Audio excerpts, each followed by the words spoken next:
Mga tol, may tubipex ako dito, ayan no, mga bulate.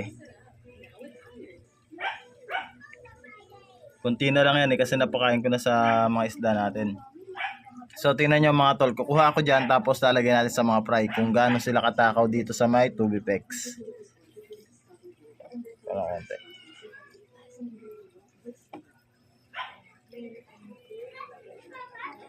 Yan mga tol, ayan. Lalagyan natin sa mga fry. Ito na mga tol, nandito na tayo sa tab natin. Tingnan nyo yung mga fry oh. Ang tatakaw niya sa tubipex. Ayan oh.